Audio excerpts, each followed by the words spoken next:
All right, welcome to the webinar where we are talking about how we reduced bloat in Storybook 9. And by bloat, we mean the size and the dependencies of Storybook. I am Jeppe Reinhold. I live in Denmark. I'm a maintainer of Storybook, a core maintainer. And I do that full time via my work in Chromatic with the rest of the core Storybook team. And you, James, you are. Yeah, so I'm based in the UK. I do a lot of open source, and like my focus at the minute is the E18E community, which is basically going around the JS ecosystem, improving performance. Cleaning up all the dependency trees, uh, getting rid of all the bloat, all the good fun. But yeah, you might see me around as well, maintaining a bunch of other things. It's an ever-growing list. Right. And do you mind saying what E18E stands for? Ecosystem performance. Right. Uh, I so always forget. yeah, so it was mostly from I think it was Anthony that decided the name originally. Good. But it was like, oh yeah, let's do what internationalization does, and let's just cut the middle Mm, out. Nobody can be bothered saying that. So we did stick with E18E in the end. But yeah, right. fortunately, people gradually getting to remember what it means. And Uh, you've grown that community quite a lot over the past year, I think.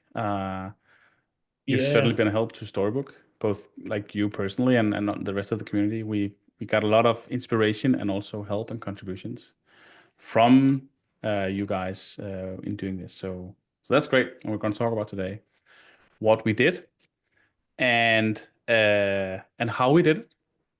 We'll try and not to focus too much on Storybook, but also in general, like how can people take this knowledge and use it on their own packages or applications. All right. I'm going to start out by just presenting what we have done for Storybook 9, and then we're going to do some discussions between James and I about some topics. And feel free, everyone, to use the Q&A feature of Zoom to ask questions. And then if they're relevant for us, we will try to answer them. In the end, there'll also be plenty of time for more Q&A if we need that. So let's just dive in, I guess. Uh, Storybook 9 was the release that reduced bloat. It wasn't the only release. We also did some of it during the 8-point minors, but the 9 was certainly the big one. And we released this in May of this year, I think. Can't remember. Um, and what we did was that we cut the install size in half for when you initialize a new Storybook project into your project. You now get half of the megabytes that you used to get. We reduced the dependency graph a lot. So we'll see in a minute what that is and what that means for you as a user. And we also simplified the package structure of Storybook. And those are like the headlines for what we achieved in regards to bloat. So the dependency graph here is the version 8 versus version 9. And it's quite small. Like this is the actual scale. We haven't duked the numbers or anything. And what this means from a user's perspective is that it's way faster to install Storybook 9 than Storybook 8, and also just like to install your node modules whenever you need to do that in your project, because there's just less requests to the registry to make. And of course, it's faster because it's less megabytes, so it's fewer things to download. And what we can hear from users is that they like this change, and I guess that's also what you're hearing from your users that you have in the EHD community, James, that reducing the bloat is generally something that we like. As yeah, I said, the bundle size is 48% smaller, depending on which framework you use. Um, and so this graph is so small that you actually can't see what's going on. But all of these little nodes, they show us one node package and one of their dependencies. And so one of the things that you can maybe see is that some of them have a lot, like Express. We used to use Express. It had a lot of dependencies, and we switched over to another server router package called Polka, which was like very tiny. That was just one example of how we made this smaller. We'll get into that a bit later. Another thing that we did was that we simplified Storybook's package structure. So Storybook is a very mature project. It existed way back when Babel and Webpack was a new thing, and there were some idioms back then that Storybook has had, which is essentially if you have something, some code that you want to share within Storybook, you extract that to another package. And so throughout the years we had done that, and in the end we ended up with about 80 Storybook core packages that weren't relevant to users. Like they were just how we split up. And that was really confusing. And both for us as maintainers, but also as users, like, is this Storybook package something I need to use or not? And why do I need to install this into my project, but not this thing over here? And this, some of this is shown in this slide that I'm showing here, essentially how all of these tiny packages, not that tiny actually, depend on each other in all sorts of weird ways. And we knew that this didn't make much sense. And so what we set out for Storybook 9 was to say, can we make this simpler so that a project, which would be the user project, only has a Storybook core, and then it has all the add-ons. So that could be add-on docs or add-on accessibility, and then a framework, which would be the React Native one or the Next.js or SvelteKit. And that's basically what they have. And then they all peer depend on that one single Storybook package.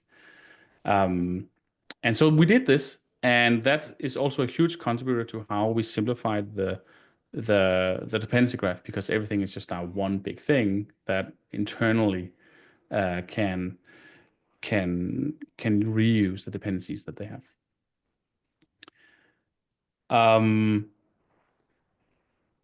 What this means for users is the change in their package JSON. So on the left here is a screenshot of what would get added if you initialize Storybook to a React project. And there would be all of these add-ons. There would be all of these core features like Storybook Test, Storybook Blocks. And we slimmed this down so that with the same feature set on the right in Storybook 9, you have way fewer Storybook packages to consider when you're a user. And that was also a big win for us, because we knew that it was very annoying for many users to see 15, 20 Storybook packages in their package JSON, and they just didn't know if they were necessary or not. So we really tried to make that more obvious that there's now a core, and then there's the add-ons that you want to add. And that was very high level what we did. But I think the most interesting thing is how all of this happened and how it can be done for others.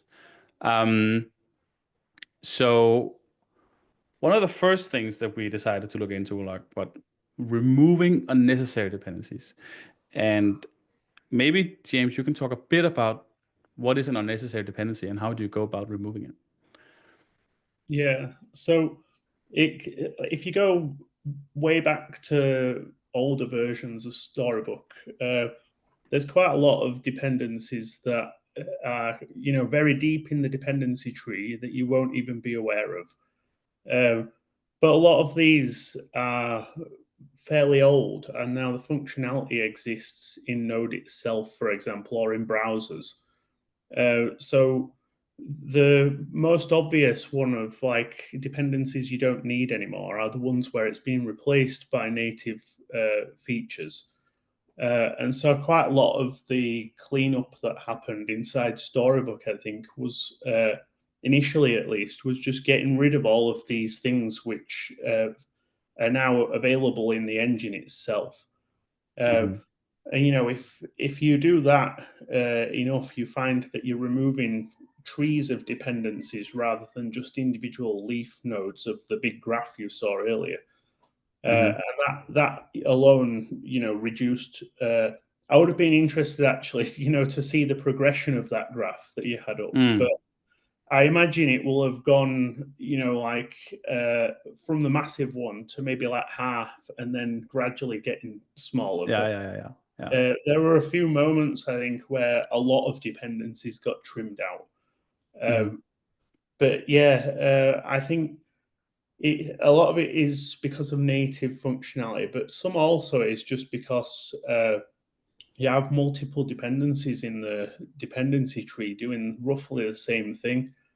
Uh, Hmm. so a good example of this actually is a PR that's in progress in Storybook at the minute, I think, that hasn't landed, Hmm.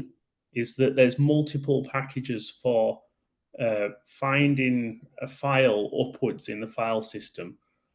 And, there's all sorts of packages on NPM that do this for a specific file. So there'll be Right. a package that looks for package.json, and there'll be a package that looks for like a YAML file or a package, and so on. And you could actually just replace all of those with a package that's capable of finding a file upwards. Mm. And if you do that, then you've trimmed away another few branches rather than just individual ones. So it's things like that. But there's also dependencies that are just not maintained as much anymore. So you might you might actually go look up what the modern replacement is, and it turns out that it has fewer dependencies itself, Mm. uh, and they just weren't necessary in your dependencies. Can you give But an example, like on the top of your head, of one kind of package that would be like that? uh, I guess you could look at like Express is probably a good example. Like Uh-huh. Express will have dependencies that are available in the platform now. Uh, Mm. but it's difficult to move off them because you would have to break, like, release a new major, break backwards compatibility. So an example in that case is there's discussion going on at the minute about replacing, well, Express defaulting to using the built-in query string parser, Hmm. uh, because Node itself can parse query strings, and so can browsers. So you shouldn't really default to needing a dependency. It's things like Mm. that. If the default should be what's native if possible, and then you opt into the more complex, larger dependencies. So it's like So, so like from a package or user perspective, there's also a win in like upgrading your packages because they will get more optimized later. Like you talked about Express getting a new yeah, version that's smaller. and, Uh, yeah, and also for deduping, like mm. you'll have seen many times dependency trees full of different versions of the same thing. Because it's not always possible to dedupe, like for npm, to dedupe the dependency tree because the semantic range might be different. Mm. Uh, so upgrading your dependencies can help with all of that. Unifying, like consolidating around one version. Uh, Mm. Oh, I see. and if you find a dependency that's the one that's still holding on to an older version, it's a good opportunity to open an issue, Mm. because then if they do fix it, you'll have one copy of that dependency rather than two. Uh, Mm. so there's a lot of that as well that's worth taking into account when you're looking through the dependency tree, basically. I Uh, see. yeah, but I So I think. think Oh, go on. one of the very apparent examples that we had in Storybook was the dependency called FS Extra, which is like it was like a set of utilities for file system navigation, but over the past few years, they're all built into Node, as you say. And so when we did that change, believe it actually was an E18E community member that did it. We could just basically remove it because Node had it, right? And then those things people can look out for. Like look at your small utility packages. Maybe those utilities already live in Node today. Uh, Yeah, we also have another similar, well, not similar, but with the same result was there's a few packages that will mimic Node for you, like a package called process or a package called util, that are they're actually quite big. And what we would historically use them for was to say, okay, some user some Storybook user has a dependency on util. They need util in their code, but they shouldn't. And so over the years, the whole community, the whole ecosystem has actually gotten better at not depending on node stuff in the browser. And so like we could say, well, we're not going to give it to you anymore. So we could completely remove that part and say, we don't need this dependency anymore because we are not going to support that you try to do node stuff in the browser. Um, and just the ecosystem moving forward makes these things a lot easier to do. Yeah, and I would say like a lot of that has been improved because of tools as well these days. You know, bundlers, for example, used to just the common pattern would be use a bundler and inject a shim or something to pretend that process exists and Hmm. all this kind of stuff. And so uh, these days, bundlers generally are pretty good at least warning you if you're using, like a built-in module or something. Uh, Hmm. but yeah, it's still a problem trying to, move packages off that stuff. Right. And quite a lot of the time, it's because the package wants one little part of what Node provides, Yeah. and really you should have a package to provide that piece of functionality rather than a package to provide all of util, for example. Right. uh, and then you all of a sudden you have more granular packages that can be deduped and they're smaller and can be tree shaken and whatever else. Mm, I see. So regarding that, we're taking a bit of detour, but do do you feel that we should aim for an ecosystem that has tiny utility packages for one thing, or those that have like big things that do one Yeah, thing? it's a very difficult line Okay. because you don't want to go too granular because you would have micro packages, that are like Mm, uh, one-liners basically, and you yeah. don't want to go too big where you're pulling in all sorts of functionality that you're not going to use. You're using one part of it. Hmm. So like some examples of where it's been done well are probably like um, the TinyLibs packages, for example. Hmm. So like TinyBench and TinyExec and all that kind of stuff. They do one thing very well, but it's like a category of things rather than one function, for example. Hmm. I see. And the path thing that I mentioned earlier, like empathic, is pretty good because it's some path utilities. It's not each one of those utilities isn't its own package.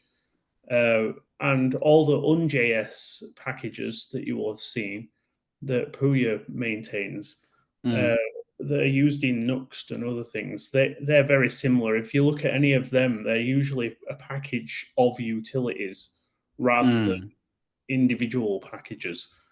And that's about the right size, I think, because right. it can be deduped well, and they're all pretty small, but they're generic enough that you don't end up with the example earlier I gave, where it was like a package for every file type that you want to look for. I Uh, see. so it is a balance that's very difficult to get your head around, but Right. And there's like also no correct answer, but it sounds like maybe grouping things into like topics. So this is a package for path handling. This is a for mutating arrays or whatever. Uh, exactly, yeah. okay, And yeah, I I would see. say for anyone that wants to get their head around that, un.js is probably a really good example. Just any repo Hmm. that is in the un.js org. Uh, Okay. but within Storybook as well, obviously, if that's the direction that it's roughly gone in, Hmm. rather than having loads of granular packages. Right. That's true. That's the same thing. Yeah, Um, yeah, but there was a question here from Andre about are there plans to reduce it even more? I think that's reference to the number of dependencies. I guess even with the current structure, many packages can be dropped further. right. So the there's a lot of answers to that question. I want to wait to answer that until I have some topics that I want to discuss first, because then it makes more sense, the answer that I'm going to give. Uh, but thank you for bringing it to my attention. Um, what we did in Storybook was we also not only did we remove a lot of dependencies, but we also pre-bundled a lot of them. We did that historically in the past, but now we did it even more. And what that meant was essentially that a dependency that was usually a regular dependency that would be a transitive of Storybook, we cut that out from the dependency tree and then bundled the parts in that we needed. And there's a lot of trade-offs there that might not make sense for everyone. Maybe, James, can you tell me a bit about what this pre-bundling strategy means? Yeah, so if we all know roughly what bundling is in general, I guess. So if you're creating an app, you would generally bundle your build because you don't want to ship all your node modules to the browser, basically. Uh, that also works if you're building a tool.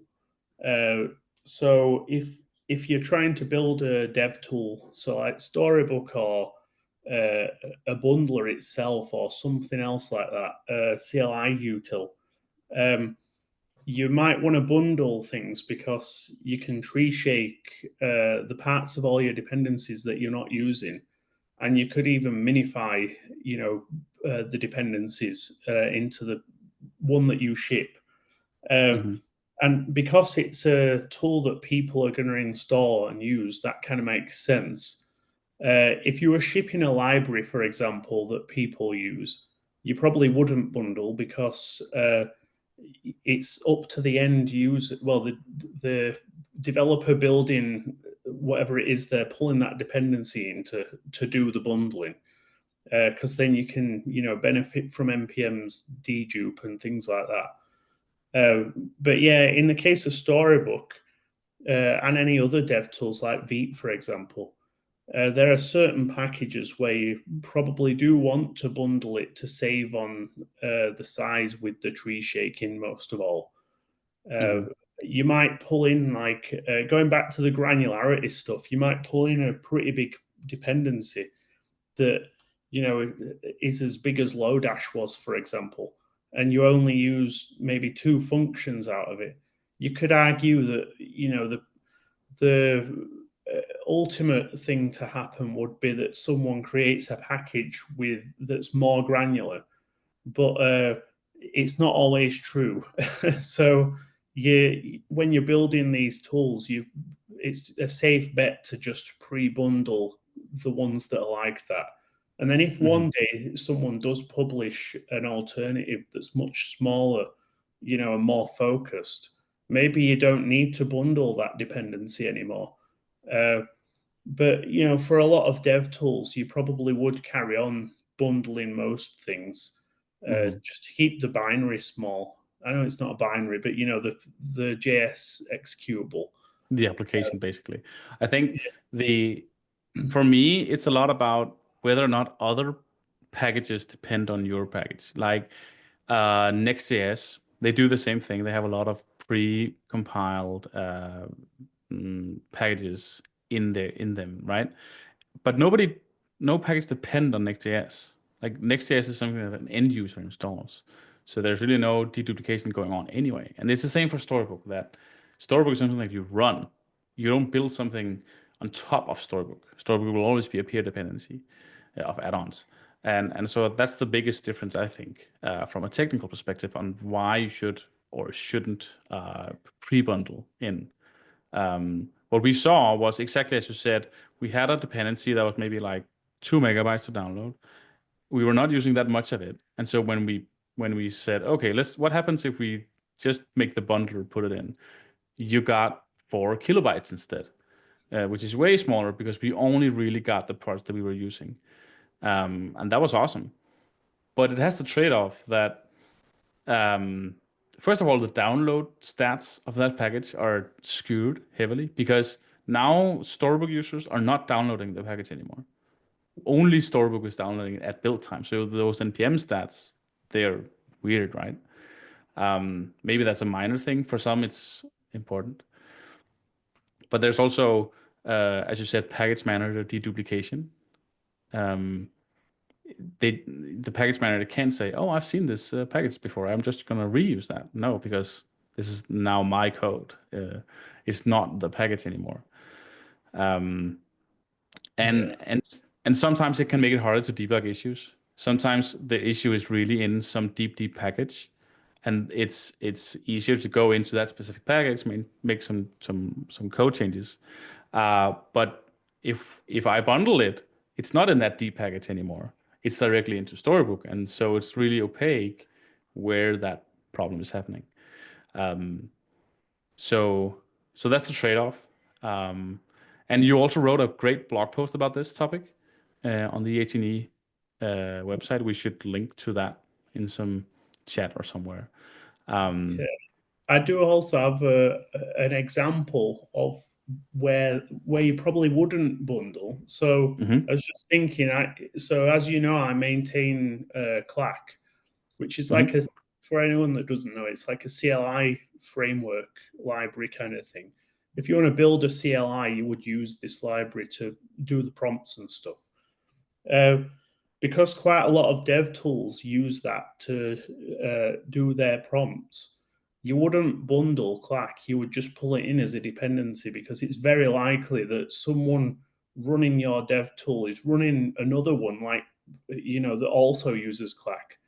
mhm, So you, in that case, you specifically wouldn't bundle because you want the dedupe.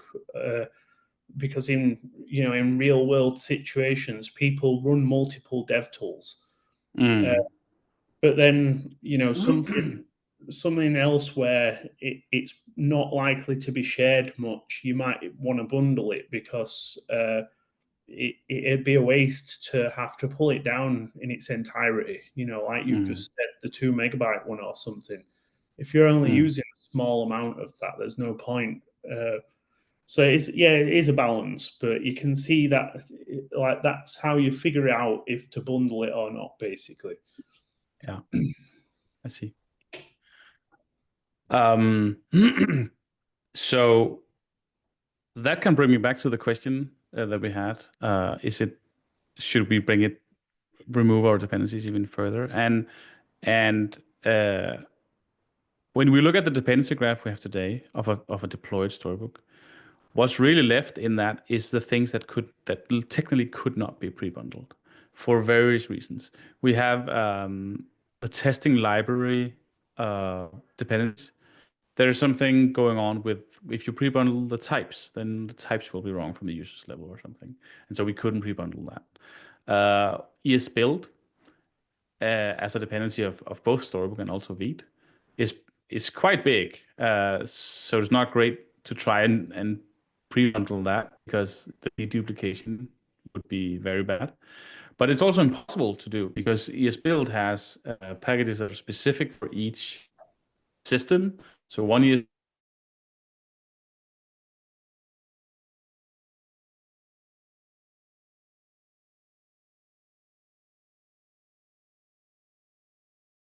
that perspective, we have, for most of the packages, really gone as far as we can. But if you look at this perspective just in general, can Storybook get smaller? Can Storybook depend on less packages? We for sure can. We have a long laundry list of more optimizations to do, along with you, James, and the community. We just ran out of time for Storybook 9, basically. So there's a lot more to do. Um, One of the biggest things that we're focusing on now is that Storybook 10 is going to be ESM only. So that means that Storybook will stay the same, but um, we're not, what do you say, distributing CJS entry points anymore. So a lot of the places where we had both ESM and CJS, we now have ESM, and that does really shave off a lot of megabytes that are not used anymore. Can you talk a bit about like the ecosystem and ESM only, James? What are you seeing today, especially with the Node 20 release? Yeah, like it's been a slow adoption, I think, of ESM only. But yeah, the release of Node that has require ESM in means that even if you do have CommonJS code, using require calls and stuff, you can now require a module that's ES modules only, and Mm-hmm. it all work. So it should, fuel people to start moving packages now and migrating to ES modules. Mm-hmm. There's quite a lot of packages that haven't yet moved or are hesitant to move because it is a breaking change, and it means you bump the minimum node version quite a bit. But we are seeing quite a lot of progress, and I've been going around just doing the odd migration every now and then. So Right. last week I think I migrated the Preact ESLint plugin to use Uh-huh. ES modules.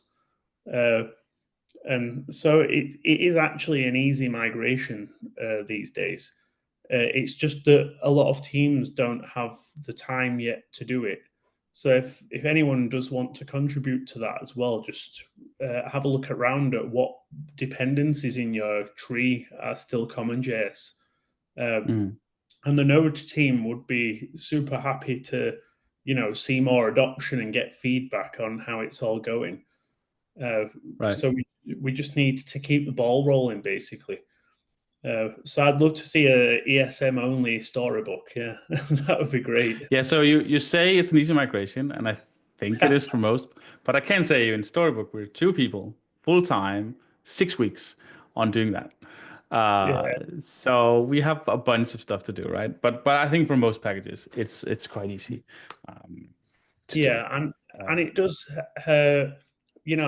It makes it a lot more standardized. mm, And the module loading, in theory, should be faster if your entire tree, I guess, is ES modules, which it won't be for some time yet, because some dependencies will be CommonJS. But mhm, we'll probably get there one day.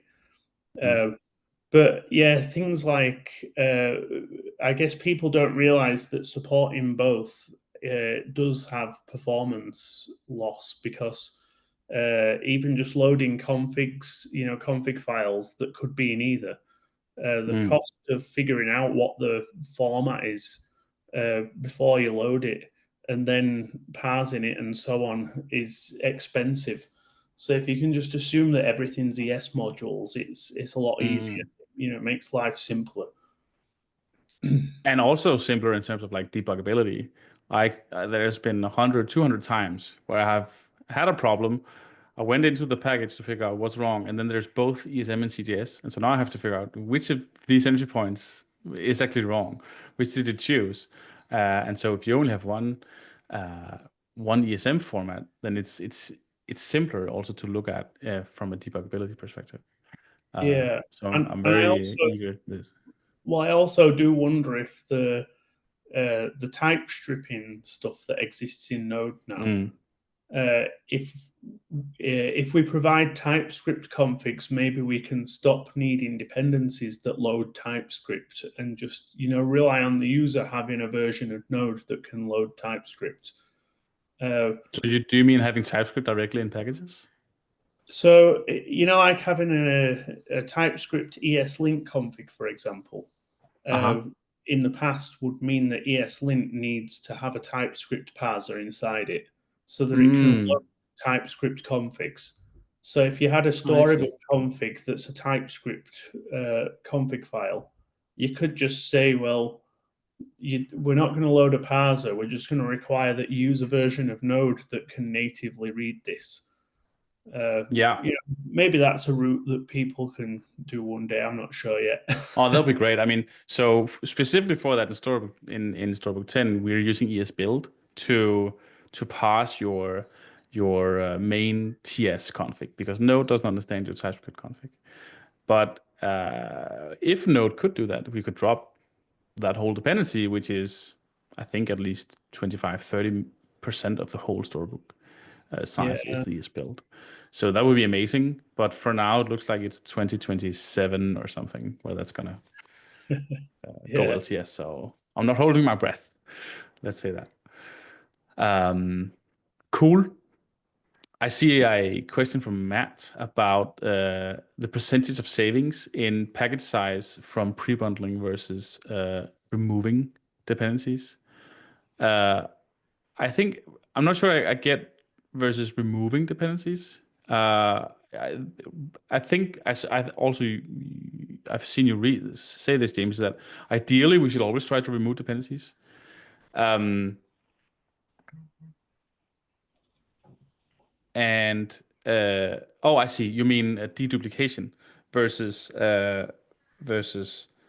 pre-bundling it in. So we did the math for some of the packages for us, and we had a package that was like TS dedent.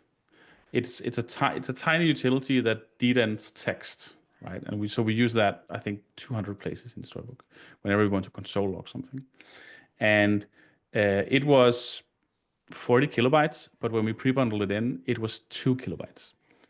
And so that would mean that if we say, okay, let's not pre-bundle, let's keep those 40 kilobytes, it would have to be used by, what is that? What did I even say? 42. It's like 20 other dependencies would have to use that. It would have to be deduplicated 20 times before it actually made a saving. And the reason for that big gap is, well, we don't get the package.json anymore. We don't get the README anymore. And maybe the packages even have tests distributed because some put tests on their NPM modules. And all of that we get rid of because we just get those the code that we use when we do the pre-bundling. So that was the trade-off we did. But again, it's not the right trade-off for everyone, for sure. Great question. Yeah, source maps as well. Source maps, yes. So there's a lot of source maps being distributed right now, and they are extremely big, which is interesting. Ideally, I would love to just distribute my source like Svelte does, because they don't write in TypeScript, but that's not really doable with types today. That's true, yeah. So one other thing that we did in Storybook was that we put a lot of effort into ensure that we don't regress in the future. And before I dive into like what we did for Storybook, maybe James, you can talk about what tooling exists today or what techniques exist that people can use to ensure that their packages they don't should grow in size or grow in dependencies. Yeah, so we are actually in the E18E community, we are actually building a CLI at the minute, which is basically gonna it'll link your dependency tree to give you warnings and stuff about this package is redundant, it's available in the platform, or this package could be replaced with this one, or you haven't published your types correctly, or some other meta problem has been detected. But you can use a lot of the tools that will be using under the hood today. So, the community uses Publint quite a lot, which is by Bjorn. And that basically links that the published package will be correct. It'll check that your package.json is correct and that all the fields and exports and things like that are right. And then you've got things like NIP, which is a tool to find unused code dependencies, whatever, which is really good. And I think that's used in Storybook, or it's in Branch to an extent. And that's really good for just finding leftovers that people forgot about. Very often we've discovered dependencies that are not used, but they're still in the production dependencies list. And that's the worst. Yeah, for sure. So you use something like that. And there's also node modules.dev, which is by Anthony, that's Antfu. And that's really good for sort of browsing your dependency tree. And, it can give you a useful report as well. where you can browse through like the different depths and see common JS versus ES modules along the graph and all sorts of things. And I think it Does even it work for like unpublished packages? Can you use it like locally, or can it only uh, run? I think you can, but you have to sort of spin it up locally, check his repo out. Uh, Okay. but I'll double check that because it would be useful to just be able to use it in the browser with like your package.json or something. Exactly. Right. Okay. Um, but that and npm graph are really good uh, for just visualizing your dependency tree. Hmm. And npm graph actually recently added a feature that lists the module replacements that the E18E community publishes. So What are those module replacements? so the community publishes like this big list of opinionated replacements of packages in npm. So they might say, oh well, package A isn't needed anymore because browsers can do it natively, or Mm, package B isn't needed because it's not maintained and package C is. And it's just a mapping of don't use that one, use this one. And so if you go on npm graph, it can now highlight the ones that can be replaced. And the CLI that we're publishing at some point will also be able to tell you which ones can be replaced and mm. be able to automatically do the migration for you as Oh, well. wow. Yeah, that's the cool part. That's cool. So using all the code mods that Passel made in the code mods repo, Oh, yeah, yeah. He did those. Yeah. Okay. uh, Wow. that'll grow basically, and they'll be used to help you migrate. And it won't catch everything, but it'll be a start, and it'll do most of the code for you. I So see. hopefully that'll help maintainers and people that build their own apps or whatever, their own libraries, keep a better eye on their dependency tree. I But see. there's like you can get this list of tools, by the way, on the E18E website as well. I think we've Okay. got a tool page somewhere that lists them all. Okay. So we'll probably put the link in. I'll put the link in the chat.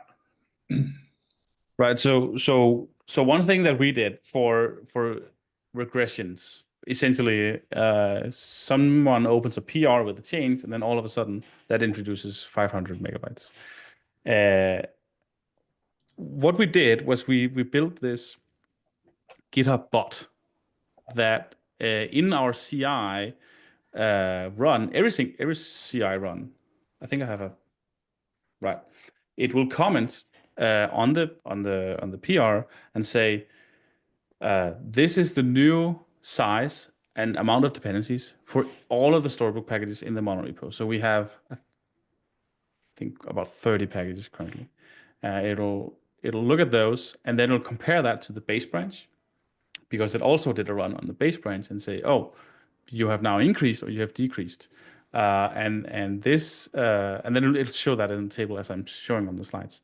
Um, uh, it has helped us a lot and more than we thought it would. Like we had a period where we had to disable it because of technical reasons, and that period was the dark ages of Storybook because we did a lot of bad things because we didn't have this bot telling us we shouldn't do it.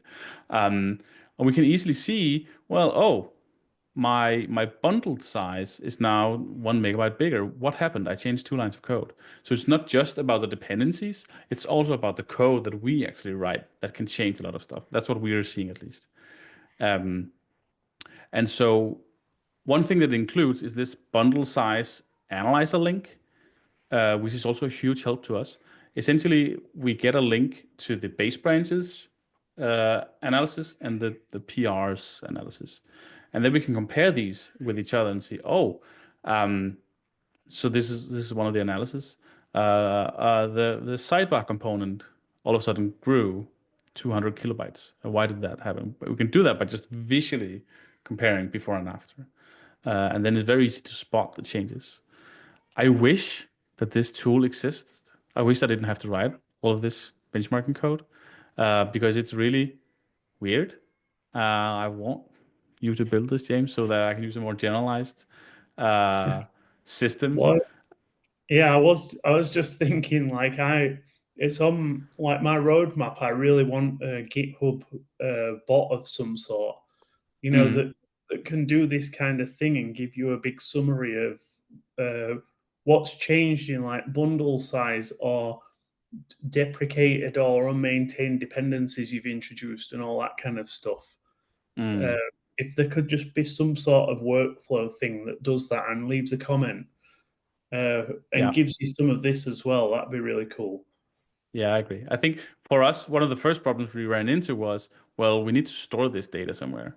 I mean, if I need to compare against the base branch, then I need to know what that base branch benchmark is. So we had to use an external database and like add it to the database and then pull it from database again, right? And that's not really something you usually do with your tooling. That's so often just built in, right? But it wasn't here. Um, and so the really before and after comparison was not straightforward at all. We're relying on ES Build's analysis here, which is I can't remember the link, but ES Build's documentation has an analyzer where we can just plop in your meta file, and then that just uh, goes away, right? Oh no, it doesn't go away. That just shows all these charts. There's a new kit on the block, Sonda. Do you have any experience with that, James? I've used it a little bit, and Okay, it does seem pretty good. Like it tries to detect the kind of project you're in, from what I remember as well. To figure out which bundler you use. I Um, see. and it did work a lot better than like the I used way back. I used to use the Webpack bundle analyzer, Hmm. uh, and it's roughly doing that, but for any bundle. So it does seem pretty cool. But I need to use it more, and just see how it works in a few different types of repo. But I Yeah, because would, one thing I liked about it was that it's essentially the same visualization that I'm showing here, but it works for other bundlers than ESBuild. It works for Rolldown, Vite, yeah, all of your frameworks, I think. And I think that's very promising. yeah, Uh, yeah. And I think the creator is in the E18E community as well. right. Well, So that's good. that's helpful. Yeah, Yeah. But these two things that I just showed, the visualization and the regression bot, they really help us keep things in check. And of course, they give a great feeling when we make stuff smaller. Um, and so I would really recommend the community and everyone to look into how we can do this in a more standardized way, because it really does help, especially on a project like Storybook where there's a lot of moving pieces. Um, right. So we've chatted a lot. We've talked. Um, the floor is still open for questions. Is there any topic that you feel like we haven't touched on, James, that you think is important? uh, no, I think like the main ones were for me were this that you're showing now is super interesting. Well, the bundle analysis stuff, Hmm. and just how, yeah, generally how you keep it this way. But I guess most of that is through workflows and basically automations. Hmm. Because it's very easy to introduce a dependency and not realize that you've, like introduced 10 mega or something. Uh, Hmm. so yeah, stuff like that is super useful. Right. But yeah, I think like it's just great to see a project this big going from where it was pretty bloated all the way Right. down to being really modular and focused. Yeah.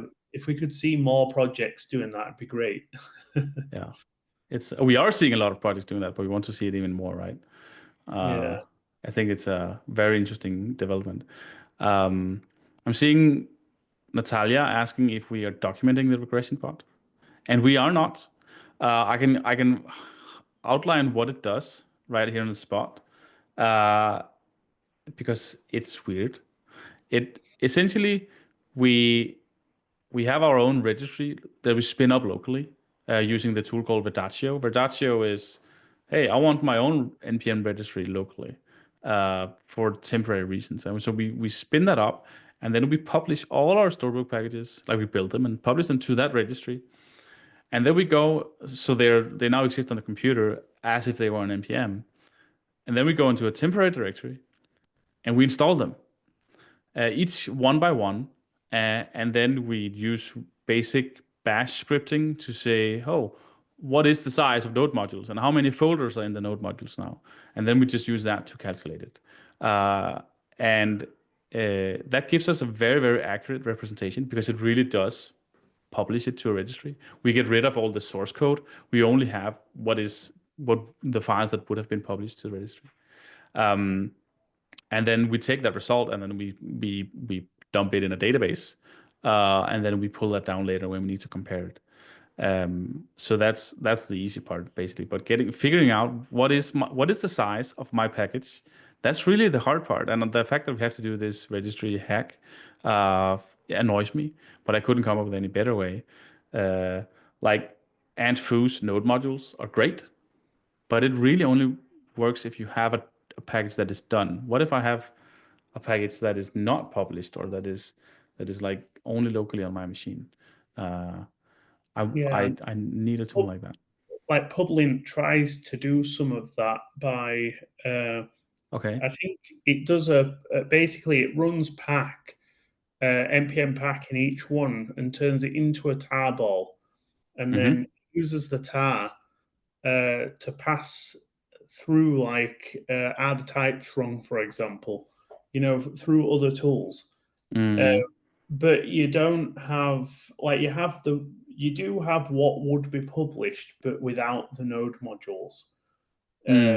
So you don't know, I guess, if you've introduced dependencies that are bloating it, right. which is the important thing here. I'm not sure it's the important thing. Like, it's not the only important thing, but it surely does make a big difference, right? You would probably have to pack it and then unpack it somewhere and run install. But at least you don't need a registry then. Yeah, that's true. Yeah, but you would still need somewhere to store the results. Yeah, because essentially I just want to ask npm, given this dependency, what is the full tree? How many are there? But I'm not sure that API exists today anywhere. That would be interesting. Because then you could use Publint for the distributed stuff of my package, and then you could use whatever X API for what about the dependencies? Yeah. Right. Are we running out of time, Arun, or how are we doing here? I mean, James and I could talk for hours about this, but I think we'll bore people in the end if we did that. We met up in Barcelona, for people that don't know, at the Svelte Summit, and we really did talk for hours about this. So yeah. We are coming up to time, but okay. Let's see if there's any more questions. There was one more about the ES build analysis in Storybook. Right. How you get rid of that? That was so essentially ES build has this analyzer on their website. And so what we do is that we just show that website in an iframe, and then you can pass in. So ES build has these meta files that it creates when it builds stuff. And this meta file is really what is powering the analyzer. It's a JSON file of all the data. And we found that the ES build website, it can accept this meta file as a query parameter. So we essentially just have a story that shows the ES build iframe with the meta file as a query param. And it works pretty well, except for the very, very big packages where the meta file is like 3 or 4 megabytes. You can't turn that into a query parameter, so it just crashes. So for those, we have to do it manually.